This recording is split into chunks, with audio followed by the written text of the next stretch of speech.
gente, mói o preso, mói os familiares do preso, mói os funcionários que trabalham com o preso, né? E daí nada de positivo pode-se buscar. Então este sistema, este método chamado de ABAC, ele visa criar condições para que o sujeito, durante a execução da pena, possa pensar na sua vida. Tá? Então, num primeiro momento, se trabalha com o preso a partir da sua reflexão, tá? Da meditação do preso sobre ele mesmo. Ele no mundo, ele na vida, ele reconhecendo-se como sujeito. Tá? Se percebe que muitos desses presos, especialmente aqueles que praticaram crimes muito graves, né, eles têm dificuldade até mesmo de se enxergar como pessoas, né? Eles não se entendem como pessoas. Lá em Minas Gerais conhecemos o caso de um preso que andava sempre muito sujo, desgrenhado, cabelo sempre muito desalinhado. E ao conversar com ele, por que ele não se penteava, ele dizia que ele não tinha coragem de se olhar no espelho, tá? Porque sempre que ele se olhava no espelho, ele via um monstro. Então, é necessário, em primeiro lugar, se quebrar esse paradigma e fazer com que ele se reconheça como pessoa, porque ele se reconhecendo como pessoa, ele reconhecerá o outro como pessoa, tá? E então há 5 anos nós temos trabalhado junto com colegas da magistratura, com colegas do Ministério Público, da Defensoria Pública do Estado, da Procuradoria Geral do Estado, da SUSEP, da Secretaria de Segurança, da OAB, da qual eu faço parte, como já referiu a Carmela, eu sou coordenador adjunto da Comissão de Direitos Humanos da OAB do Rio Grande do Sul. E temos envidado todos os esforços para fazer florescer aqui no Rio Grande do Sul instituições desta ordem.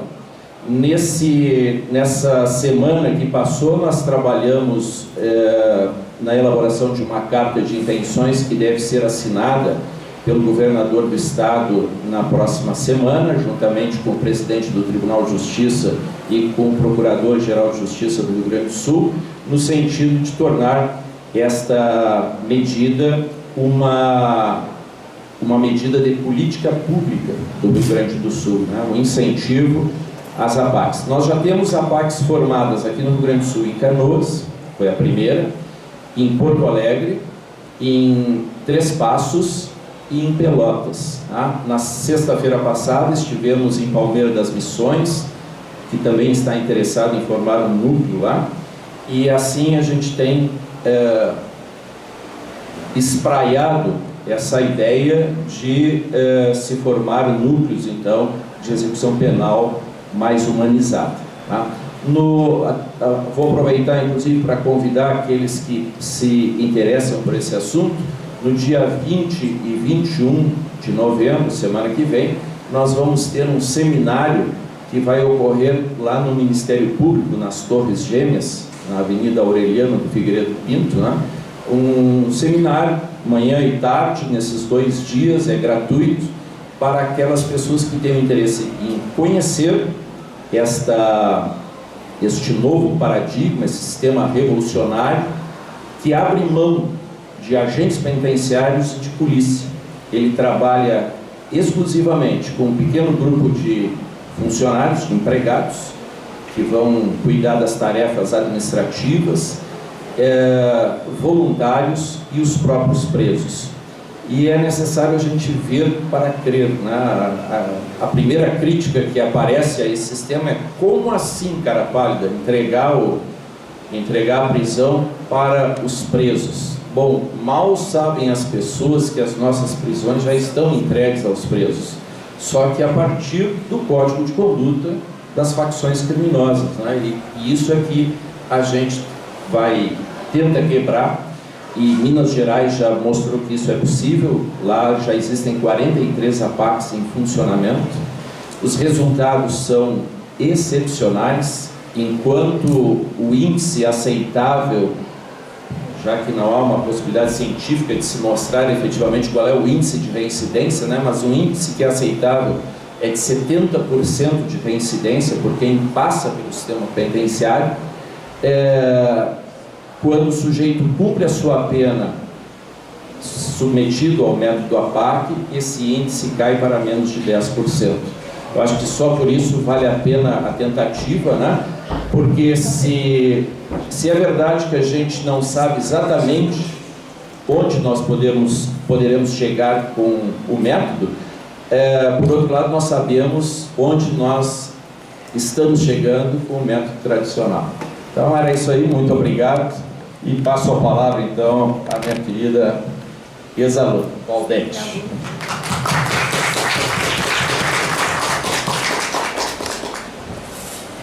Então, gente, boa tarde a todos e todas. Me perdi, né? Estava em outro local. Mas o importante é que a gente se achou, né? Eu quero dizer, em primeiro lugar, obrigada, Carmela, pelo convite, evidentemente. Acho que tem tudo a ver falar de sistema prisional e falar de direito do trabalho, porque são duas faces de uma mesma moeda ou de uma mesma questão social, e que eu tenho, assim, um orgulho e grande admiração de estar sentada ao lado do professor Roque, que foi meu orientador na graduação. E na graduação, portanto, eu fiz o meu trabalho de conclusão na área de direito penal, porque era a área que mais demonstrava, já na graduação, a preocupação com as questões de dignidade mesmo do ser humano. Infelizmente... Posso fazer um adendo? Claro. Lembro muito bem do teu trabalho e quero dizer que o trabalho de conclusão de curso da Valdete, que eu não me lembro que ano foi isso, mas faz muito tempo, acabou redundando numa modificação do Código Penal, o artigo 213, 214, que hoje é um crime só, o estupro e o atentado violento ao pudor. Tá? E quando surgiu a lei, imediatamente me lembrei do teu trabalho, que foi de certa forma profético. É isso aí, que legal, né? Isso foi em 2000, o ano que o Pedro nasceu. 17 anos depois nós estamos aqui falando de questão social, infelizmente no quadro que é de absoluta exceção. Vocês viram ontem, né, a medida provisória que foi feita pelo Temer, mas não tem problema, porque períodos de exceção são sempre períodos de também de repensar e de avançar, né? Quando nós estamos vivendo uma crise tal como essa que nós estamos enfrentando hoje, nós temos mais condições de se dar conta do que está acontecendo ao nosso redor e de trabalhar para alterar uma realidade que, no caso das relações de trabalho, assim como no caso do sistema prisional, há muito tempo vem sendo relegada a questão de segunda ordem, há muito tempo vem sendo maltratada, né? Nós temos uma sociedade paralela dentro dos presídios, sabemos disso, assim como nós temos ambientes sem lei, ou com a lei do patrão, que são os ambientes de trabalho, e a reforma trabalhista e a medida provisória editada ontem potencializam a capacidade que o empregador tem de fazer as suas próprias leis, a revelia do que está na Constituição ou no ordenamento jurídico trabalhista. E eu vim aqui, a convite da Carmela, para falar do livro que é resultado da tese de doutorado que fiz na USP, que já foi lançado no final de 2015, e que chama Elementos para o Uso Transgressor do Direito do Trabalho, porque, na realidade, esse livro acaba tratando de questões que têm tudo a ver com o momento que nós estamos vivendo agora, em 2017. O problema que foi colocado, que eu tentei enfrentar nessa obra, é justamente que função o direito do trabalho tem numa sociedade que é desigual, que não é para todos, e num ambiente ainda, que é o ambiente das relações de trabalho, que produz cada vez mais desigualdade. E aí o estudo me leva, e é isso que o livro vai retratar, a considerar ainda a condição do próprio direito, do próprio Estado, como instrumentos dessa sociedade que a gente vive, da sociedade capitalista de produção. E isso fica muito claro quando a gente estuda a história das relações de trabalho, né? A gente consegue ver claramente que tanto o Estado quanto o direito sempre serviram para manter as coisas exatamente como elas estão. A grande sacada do direito do trabalho, e nesse sentido, então, o uso transgressor desse direito é a aplicação integral dos direitos trabalhistas, porque a questão é justamente essa. A grande sacada do direito do trabalho é que, se nós pararmos para pensar, nos daremos conta de que, se os direitos trabalhistas forem aplicados na sua integralidade, o sistema não se sustenta. Ou seja, isso significa que os direitos trabalhistas, em certa medida, são mera retórica, são direitos feitos para não serem aplicados, e em outra medida tem um potencial transgressor muito forte. Se nós garantirmos a todos os trabalhadores brasileiros, por exemplo, que ninguém trabalhe mais de 8 horas, como diz a Constituição, que todos tenham pelo menos um mês de férias por ano, como diz a Constituição, um salário que garanta tudo aquilo que o artigo 7º diz que o salário mínimo tem que garantir, e que trabalhem em um ambiente saudável, essas pessoas começarão a ter condições de pensar sobre a realidade em que elas estão inseridas e construir argumentos, propostas para transformar essa realidade. Agora, em sentido contrário, o que nós estamos vivendo no Brasil de hoje é a destruição ou a não aplicação nem mesmo dos direitos que estão previstos na Constituição de 88, e a reforma trabalhista é emblemática nesse sentido. E aí o caminho que nós estamos trilhando é o oposto desse, do uso transgressor do direito. A transgressão que nós estamos ajudando a construir com essa reforma, ou aplicando o texto da reforma, é a transgressão às avessas. Ou seja, é o retorno da relação de trabalho à lógica do século XVIII, a uma realidade histórica que nós já experimentamos e que já não funcionou, que é a realidade em que o trabalhador tem que negociar diretamente com o patrão e o Estado não vai se meter nessa relação social, senão para chancelar a exploração do capital sobre o trabalho. E se isso estava claro com a Lei 13.467, que é a chamada reforma trabalhista, fica ainda mais claro com a medida provisória editada ontem. E eu vou pedir licença a vocês, porque sobre o livro é isso, né? Quem tiver mais curiosidade, que vá ler o livro, né? Mas vou dar uma palavrinha curtinha sobre essa medida provisória de ontem, porque passei a manhã inteira de hoje, até vir para cá, lendo o texto da reforma, da medida provisória 808. E assim, em primeiro lugar, ela revela que toda a resistência à aplicação da lei chamada reforma trabalhista não só era razoável como necessária, porque o próprio governo está refazendo a lei em vários dispositivos, alterando expressões em dispositivos da lei, ou seja, admitindo que a 13.467 é uma lei mal escrita, que não vai ter como funcionar na prática, porque vai de encontro ao que diz a CLT, ao que diz a Constituição Federal, ao que dizem as convenções da OIT.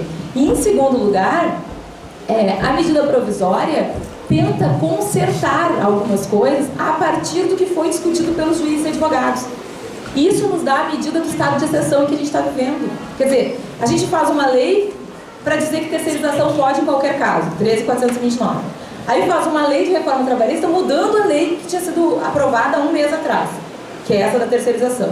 Aí agora o governo faz uma medida provisória sem nenhuma discussão social, sem nenhuma reclamação pública, sem atender as observações do Ricardo Ferraço no relatório que ele apresenta no Senado, porque no relatório do Ferraço ele aponta algumas inconstitucionalidades no texto da reforma.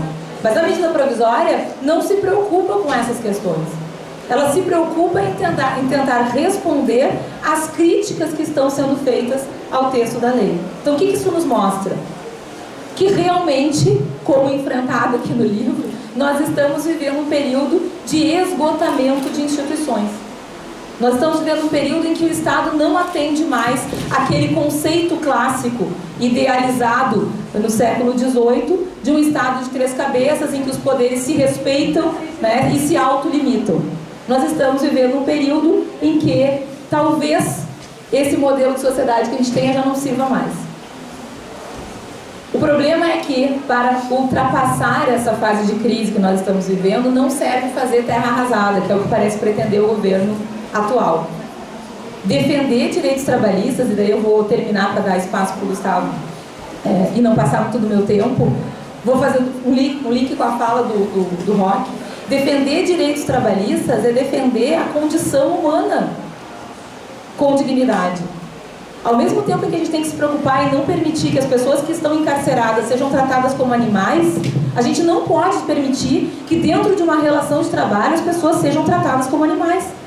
A medida provisória, por exemplo, vai alterar a questão do trabalho intermitente em vários aspectos e vai dizer que o trabalhador intermitente, aquele contratado para receber só pelas horas em que efetivamente trabalhar, só vai ter direito à rescisão do contrato depois de ficar 1 ano sem ser chamado. 1 ano sem ser chamado. Isso é tratar uma pessoa como se ela fosse um bicho ou, pior ainda, uma máquina. E isso em pleno século XXI. Então, me parece que mais do que nunca é preciso resgatar o significado histórico do direito do trabalho e a função que o Estado desempenha na sociedade e que o direito do trabalho dentro desse Estado tem que desempenhar, e que, ao que me parece, é uma função de tensionar o sistema e de dar às pessoas condições de tempo de lazer, de tempo de estudo, para elas conseguirem pensar sobre o que está acontecendo na sociedade. E mais do que nunca é importante que a gente conheça os institutos de direito do trabalho e defenda a aplicação integral do direito do trabalho. E aí eu quero fazer uma propaganda, eu já tinha pedido permissão para a Carmela, não saiu ainda, só sai do forno semana que vem, mas está saindo do forno um livro de um grupo que nós temos, que reúne pessoas do país inteiro, chamado Resistência. E é um livro que é uma compilação de artigos que examinam o que é essa reforma trabalhista. Sai pela Expressão Popular e o lançamento aqui no Rio Grande do Sul vai ser dia 22 de novembro, na sede da FEMARGS, que é a Fundação Escola da Magistratura. E, na linha do convite do ROC, também vou convidar vocês, que semana que vem nós temos a primeira semana acadêmica na FEMARGS. Então nós vamos ter um evento aberto de palestras, segunda, terça e quarta, 20, 21 e 22, com palestrantes de fora, que vão vir falar sobre o contexto político atual e sobre questões ligadas à reforma trabalhista.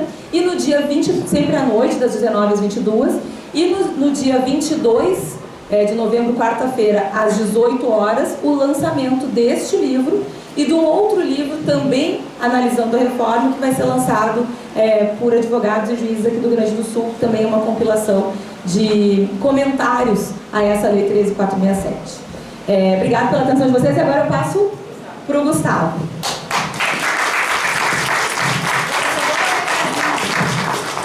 Eu quero dizer que nós estamos comemorando 12 anos, né? Eu falei do jornal Estado de Direito, e como a gente não pode comer aqui dentro, eu trouxe um bem casado. E daí, antes de vocês saírem, vocês peguem comigo bem casado. Mas se comer aqui dentro, a mãe vai tirar de vocês, a minha mãe vai tirar de vocês, não pode comer aqui dentro. Porque, enfim, eles não têm autorização, mas eu trouxe com carinho. E o bem casado é porque eu fiquei pensando como é que eu iria representar